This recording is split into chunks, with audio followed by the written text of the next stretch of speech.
In order to change the tragic ending of the vicious supporting female character, I chose to pursue the gentle second male lead with a leg injury.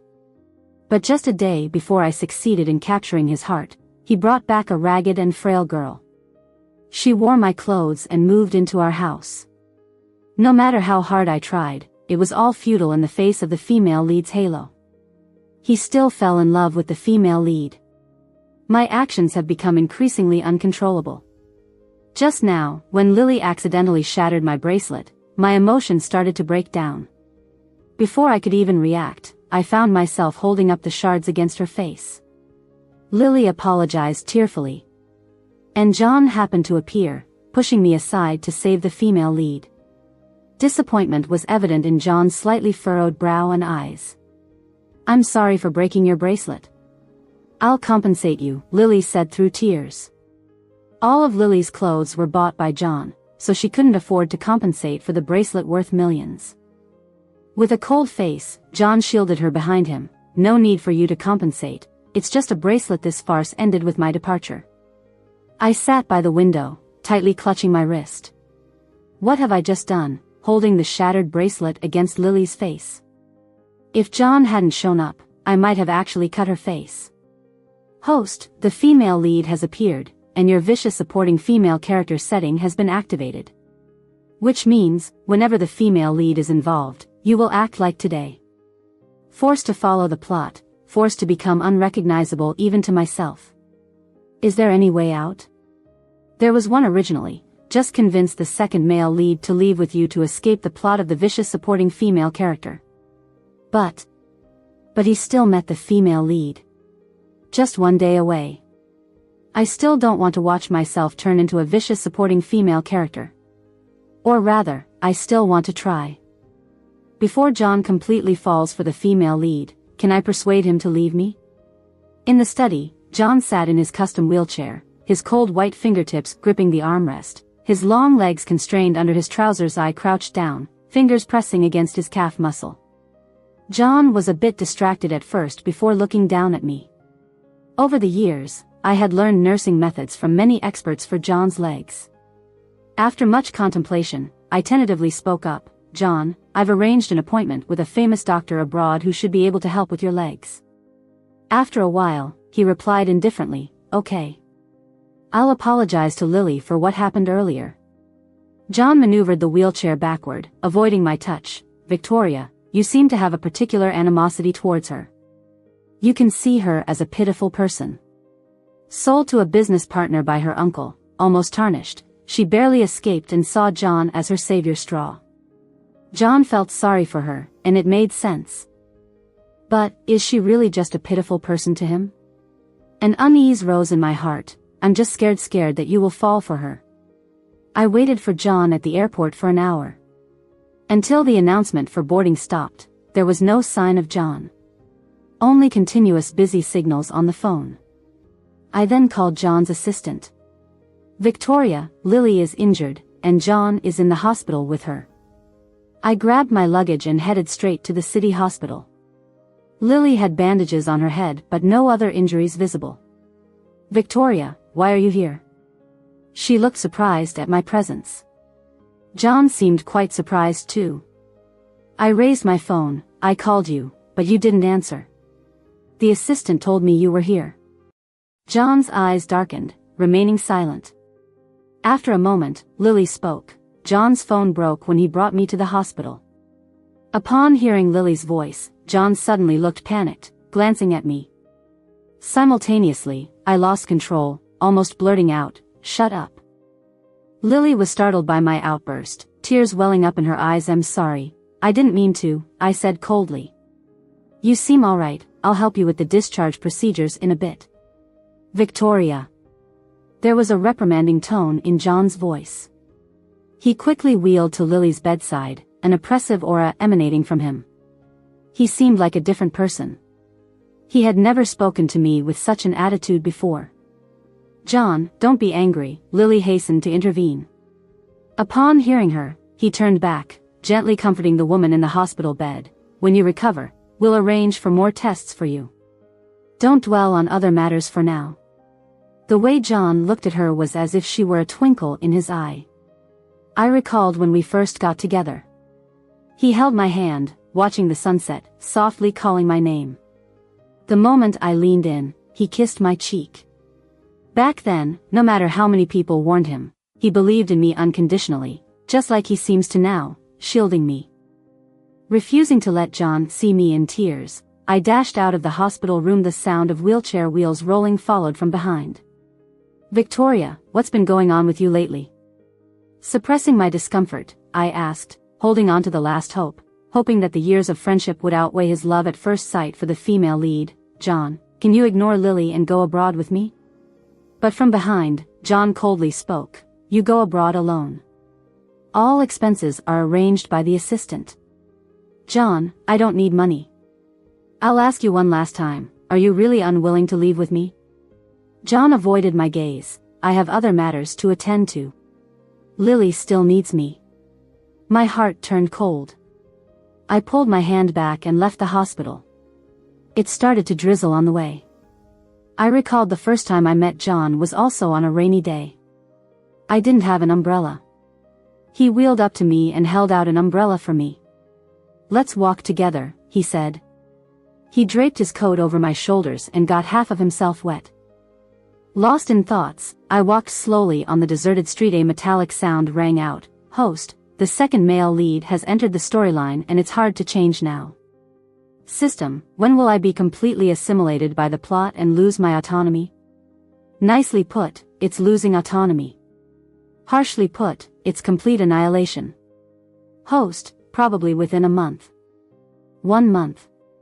There are still many things to do. I carried my luggage back home. Tried several times, but the password was wrong. It was only when the butler heard the commotion and opened the door. "Password changed? John." As he spoke, the butler realized his mistake and quickly stopped. The original password was the day John and I met. He said he would set everything related to me as that password. Because the day he met me was his luckiest day. I didn't ask what the current password was changed to. It didn't matter anymore. A childish dog's bark brought me back to reality. Max ran out of the room. These days, because Lily was afraid of dogs, John had kept the lively Max locked in a closed room. Only when Lily was not around could he come out. Max had lost weight. Don't blame John. He just rescued Lily from those self-righteous people. Lily is still a bit shy due to her traumatic past. To prevent her from getting stressed, he can only accommodate her. Ever since Lily appeared, the butler who had been with me for 3 years began to favor her. The decorations in the house were all based on Lily's preferences. She was gradually eroding the home I had built, 1 brick at a time. And she was slowly eroding me too.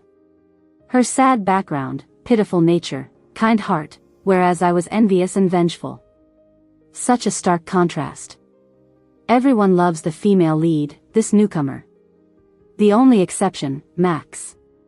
Only it unconditionally chose me, or favored me. Lily feared it, and it never showed any affection towards Lily. But whenever it was around, as soon as Lily approached me, it would stand in front of me, barking frantically until Lily left. Max was the dog I found in the pile of bricks on the roadside. When I saw it, its fur was stuck together with mud and rainwater.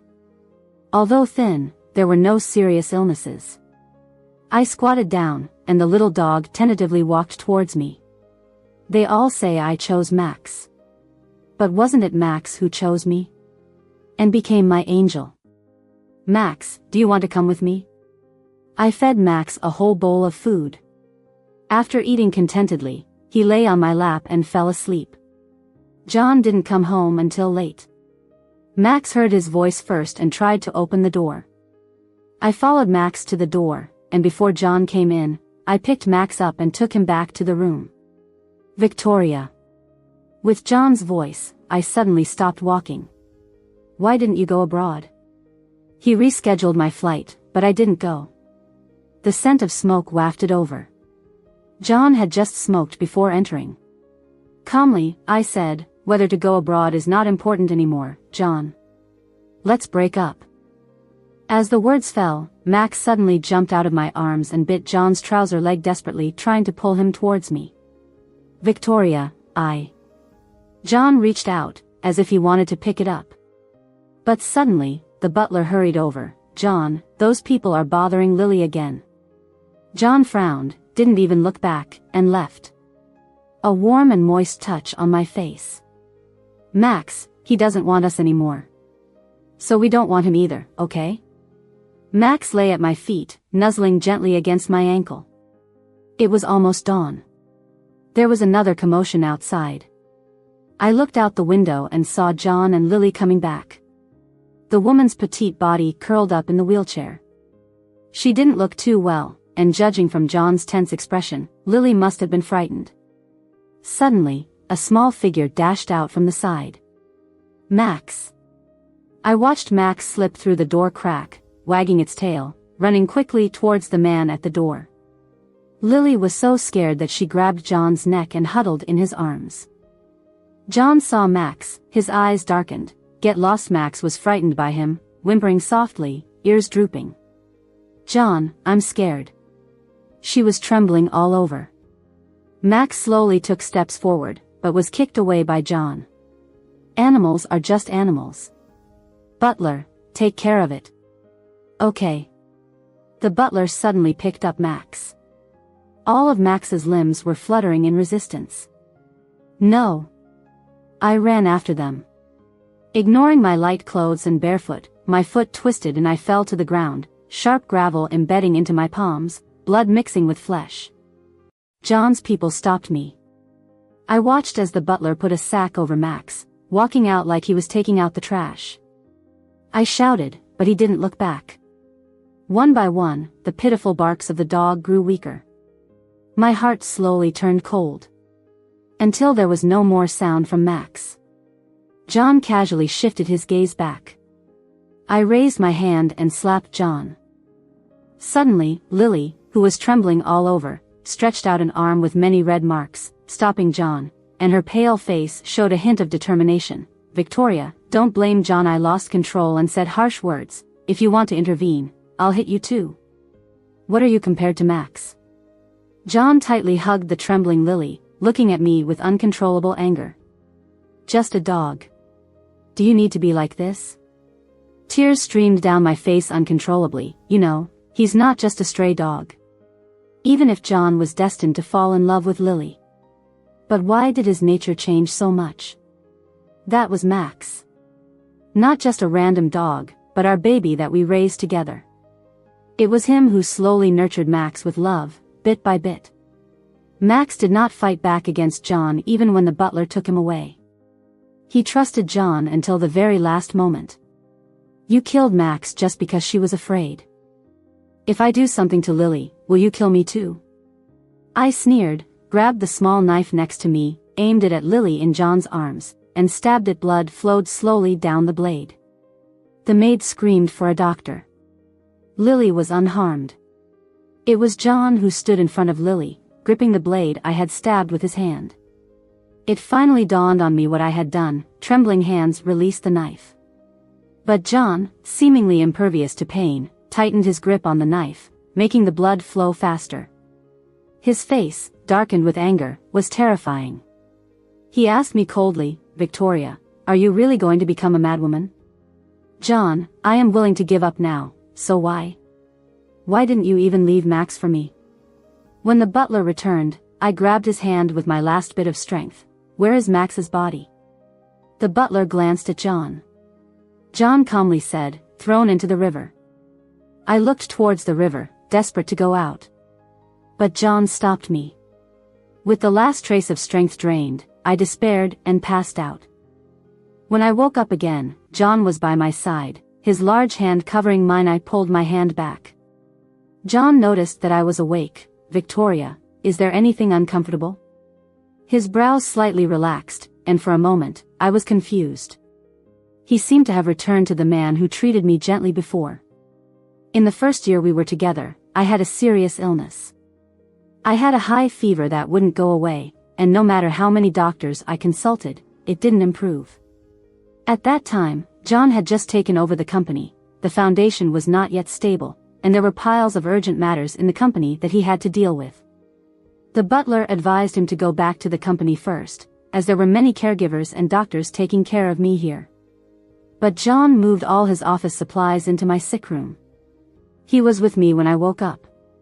He handled the company's affairs when I fell asleep. He stayed awake for several nights in a row like that. My condition deteriorated rapidly. John knelt on the ground step by step, praying for my safety. For more than half a year finally, my illness began to improve. He held my hand and said, "Victoria, I will never give up on you no matter what." But after Lily appeared, he forgot our past. I saw the gauze on the palm of his hand and the painful memories choked me. I pushed him away suddenly. "John, I hate you." His eyes darkened, and he compromised. "Hate me if you want." I looked at him in despair. "John, can you let me leave?" Whenever I look at John, I can still hear Max's cries that night. Even with my ears covered, the sound continues. It torments me day and night. John coldly refused. "No. Either you listen to the arrangements to go abroad, or you stay at home and can't go anywhere." I pounced on him like crazy, biting his arm hard with my teeth. John tightly pursed his lips, not making a sound. "Why do you have the right to imprison me? Victoria, come to your senses. Do you know what you have done these past few days?" "A few days? Didn't I just faint for one night?" I glanced at the clock. It had been 3 days. A bad premonition suddenly struck me. I asked, "What did I do?" John hid his emotions well. "Victoria, rest well." I got out of bed and went to the kitchen. Only Mary was there. Mary was someone I had selected to help out in the house before, and we had a good relationship. "Mary, is there anything to eat in the kitchen?" No response. "Mary?" I asked again. But she suddenly stepped back, eyes full of fear. "Victoria." "What's wrong?" "Victoria." Mary panicked and stepped back again. She hurriedly lowered her head and said, I have something to do, the butler is looking for me." System, why is Mary so afraid of me? Host, yesterday you got very angry and forced them to cut up Lily's clothes. Me? It seems that I am being swallowed up by the plot much faster than I thought. Why did you come to the kitchen? John came out of the study and frowned slightly when he saw me.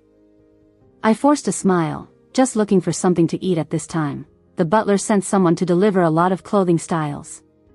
After signaling to John, they were all sent to Lily's room. I wanted to ask something, but I saw John bowing his head and replying to messages. He kept refreshing and typing many words in the chat box only to delete them. I couldn't fool myself anymore. He had fallen in love with someone else. He suddenly looked nervous as he replied to the other person. "Victoria, I have something to do right now. I'll be back later to see you." Sure enough, he was going to see the leading lady. I chuckled self-deprecatingly, turned around, closed my eyes, and ignored him. John didn't come back all day. The next day, the butler told me that John and Lily would stay outside, and here was left for me. I had less than a month left and couldn't be imprisoned here. At night, while the butler was asleep, I climbed down from the window with a rope. But now that I had truly gained freedom, I realized I had nowhere to go. The wind outside was too cold. I gritted my teeth, tightened the few clothes I had, and headed in the direction of the river where Max was taken. Regardless, Max couldn't die in the icy river. So, I spent most of my money to urgently hire a salvage team. In the middle of the night, the wind by the river was unusually cold, stabbing deep into my bones.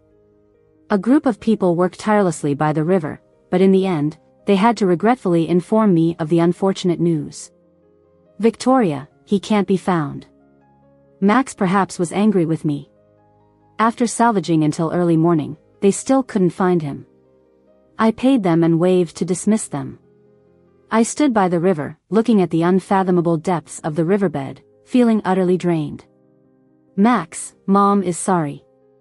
The tears fell one by one on the soil. Max used to hate the cold rainy days. But now he died in the river. Endless self-blame and internal struggles made my already weak body even weaker. A gust of cold wind hit me. I couldn't hold my body anymore, and I collapsed on the ground, powerless. Breathing became difficult, and my consciousness started to blur. Maybe in less than a month, possibly even today, I would die here. Well, at least dying by Max's side wouldn't be too bad. Victoria. Why is John here? He draped his coat over me, picked me up, and carried me in his arms. He seemed really worried. But why? Even though he no longer loved me, John hurriedly took me to the hospital. By the time we arrived, I had a high fever of 39, burning up entirely. The doctor scolded us. Do you have no idea about your own body? And you, as a boyfriend, don't know how to take care of your girlfriend? I shook off his hand and tried to explain to the doctor. John sarcastically remarked, Victoria, you seem to remember well that we have broken up. I'm in the hospital. I'm on medication, getting intravenous drips.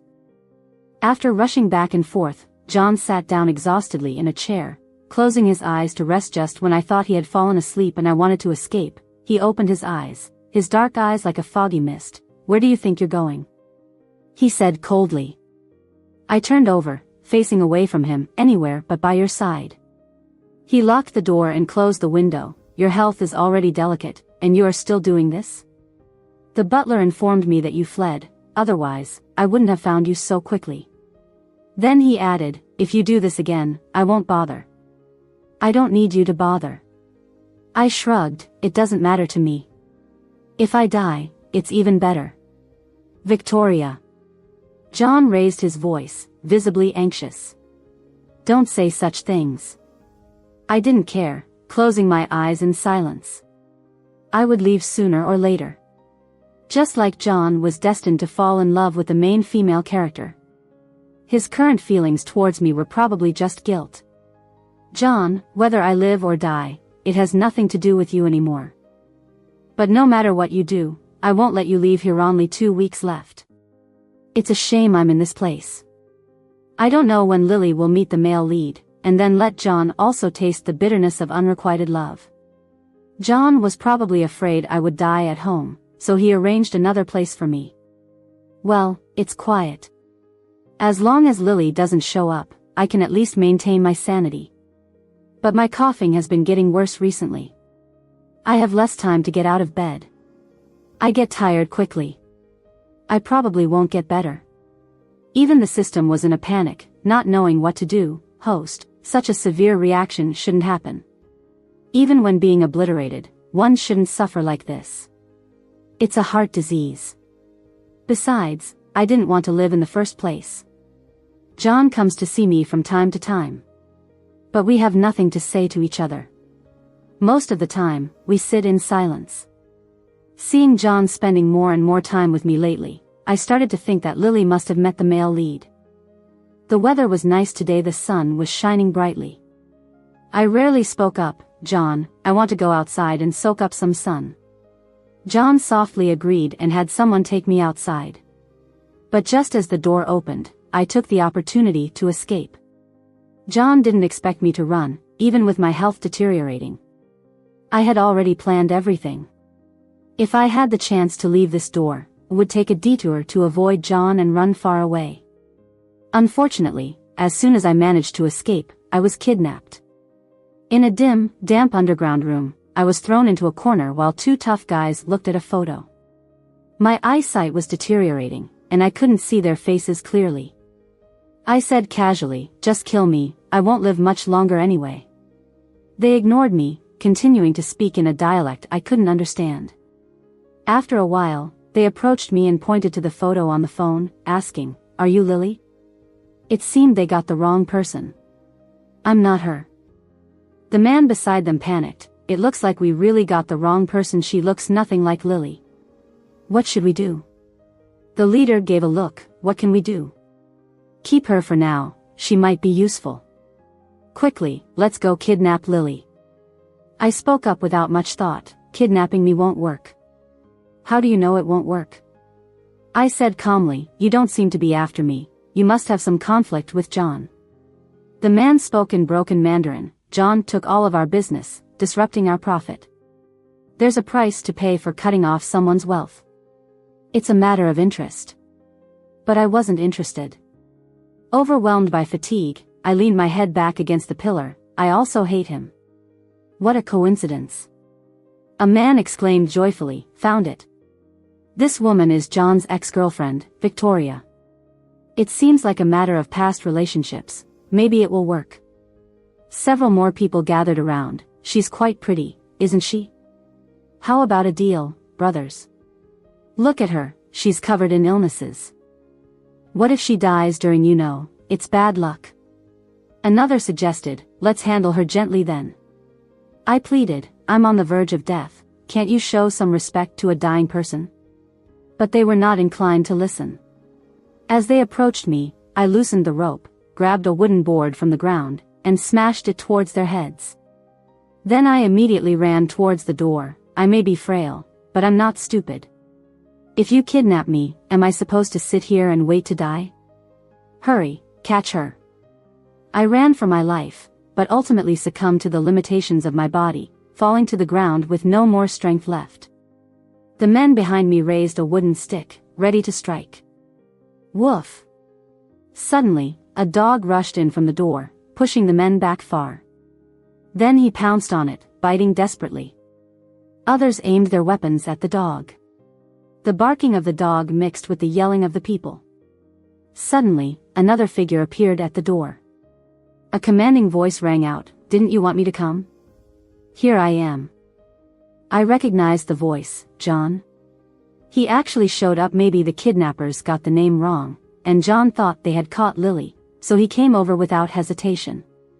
"John, you finally showed up. Maybe we should settle our accounts now," I said. John drove his car slowly towards me. He sounded resigned. "I told you not to run around. I didn't know you had enemies who would mistakenly catch me." John sighed softly. "I'm here, you go." I looked at him with complex emotions. Lily is not here. I know. The little dog tugged at my pants leg and pulled me away. "John, did you really come alone?" John didn't answer directly. "You go first." "Did I say I can leave?"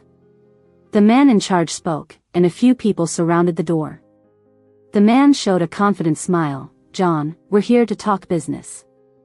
If we reach an agreement, everything will be fine for all of you." He handed over a document to John. After carefully reading it, John suddenly threw the document into the air, saying, "Dream on." After uttering those words coldly, he quickly drove his wheelchair towards the door. "Stop him." There was a muffled groan as a stick hit John's disabled leg. John winced in pain, grabbed my hand, and pushed me out of the basement amidst the chaos. Even though John was skilled at handling the wheelchair, he couldn't match a group of people with healthy legs. He was overwhelmed. With one blow, he was knocked off the wheelchair. "John! John!" His men rushed forward and into the basement. The assistant helped John up from the ground, and Lily followed, supporting John. "John, are you okay?" John's pale face broke into a smile, reassuring her, "I'm fine, don't worry." I pointed to his leg. "Don't push yourself, that blow was pretty heavy." The assistant and Lily accompanied John to see a doctor. The people in the basement were taken to the police station in a hurry. Woof! The little dog next to me wagged its tail. "Thank you for just now." As I bent down to pet him, I noticed a scar on his front paw from a cigarette, but it was Max. It was Max. "Max, you're not dead." I knelt down, hugging him tightly. Max nuzzled my arm gently with his head. With Max by my side, the empty room didn't feel as lonely anymore. Max would bring a toy ball for us to play with. He would lie down by my feet and act cute. Occasionally, he would misbehave by tearing up a pillow or a roll of paper. I heard that John's leg injury was severe, but fortunately, it was treated in time and didn't worsen. Otherwise, his leg might have needed amputation. But I felt like there was nothing wrong with his leg. After all, John would occasionally come from far away to bring toys and treats for Max. And to check if I had escaped. Often I wanted to ask him why Max didn't die. Or why he lied to me. But every time I brought it up, John would make an excuse to leave. This routine went on for a week. On the second to last day, John came to have dinner with me. I caught sight of the scars and marks on his arm. John noticed my gaze and quickly covered his sleeve. He probably did something for Lily in private again. "John, will you watch the stars with me?" I asked him. We had promised to count the stars from the highest place when his leg healed. To make a wish to always stay together. Surprisingly, John agreed this time. "Sure." On a moonlit night, John said, "We didn't see many stars." I didn't tell him. I had never seen the stars from start to finish. I couldn't see the stars from then on. On the last day, I couldn't sleep from midnight. I got up and walked to the desk unconsciously. I casually opened a sketchbook and started reminiscing about the past with John. He held an umbrella for me, and I hid a piece of paper with my contact information in his suit pocket. Despite his initial rejection, I knew he would cover me with his coat while I slept, have hot meals prepared for me, remember my preferences. I saw him write my name on a piece of paper, fold it into a star, and put it in a bottle. He accompanied me to the animal shelter to visit the dogs and cats. He confessed at sunrise. He secretly sketched me reading books. He said I was his first and only love. I believed he had genuinely loved me passionately. He had approached me wholeheartedly. But I simply didn't have the time or courage to continue. "Max, I'm sorry. I'm leaving you behind in the end." I gently touched Max's head. Max seemed to sense something, hugged me tightly, his eyes showing sadness. "I know you don't want me to go, but, Max, I have to leave." Instead of facing death, I feared becoming unrecognizable. I filled Max's bowl with food. As I reached the window, a guest arrived, Lily. It was surprising that the last person I would see in this world was her. "I want to talk about John with you," she said. I refused her. "There's nothing to talk about. Victoria, I also like John." I was lost for a moment. I realized everything in hindsight. Lily hesitated before speaking. "I know you and I are both bound by the system, but are you really going to give up on yourself?" I turned to look at her, and after a moment, I calmly and slowly replied, "People are selfish, so when you came to find me, you didn't just want to convince me not to leave, right? You're afraid that if I die, you'll never be able to conquer me right now. You can't be sure if John no longer loves me completely. You're still wary of my past with him. You can't compete with a dead person." Lily was speechless. I chuckled lightly. "So, you want me to stay alive, huh? But you'll be disappointed." I locked her outside the door. "It's truly a beautiful day today. System, farewell." I closed my eyes and took that step. So cold. Even on a clear and sunny day. Surprisingly cold. Out of the corner of my eye, John tumbled uncontrollably from his wheelchair. And Max ran to the window. "Woof. Victoria. John, I believe you have your reasons. But next time, please be braver. Don't leave me behind again." Epilogue. Recently, I've been dreaming of someone. That person sits in a wheelchair, always smiling gently. It's strange, I don't even know him, but whenever I see him, a feeling of sadness wells up inside me. The doctor said I was in a coma for a long time. Maybe many memories still haven't resurfaced. I don't know. The next year, I found a little dog. He was barely alive in a pile of bricks and tiles. But he wasn't afraid of me. I called out to him, and he followed me home. I named him Max. Max always enjoys looking out the window with me. I hope. Endlessly hoping. It seems like one day, I will meet that person from my dreams just like I met Max. Since the female lead Lily appeared, I find myself uncontrollably drawn to her. Whenever I resist the plotline, there will be consequences. If not on me, then on Victoria. A year ago, the severe illness Victoria had was a punishment for me defying the plot by not wanting to save the female lead who was barely alive. I dare not gamble with fate. I'm afraid of losing Victoria. The day before leaving the country, fate made me encounter Lily again. I thought as long as I said harsh words, followed the plot by neglecting Victoria, she wouldn't be hurt. But that's not how it works. Victoria loses control whenever she meets Lily. Every day, I remind myself constantly. Can't let Victoria get hurt. Can't forget Victoria. Can't be consumed by the plot. Every time I say harsh words to Victoria or she gets hurt, I carve a cut on my wrist. Only pain and scars can keep me awake. I thought that as soon as the plot with Lily was over, Victoria and I would embrace our happy future. But Victoria's health deteriorated day by day. I wanted to save her, so I finally made a deal with this so-called system. The day Victoria comes home, I will give up my autonomy. Completely consumed by the plot. I just didn't expect that Victoria would end her life in such an extreme way. But in that moment when she jumped, I felt my autonomy dissipating. It's okay, it's okay. She's back home. Victoria, please don't blame me.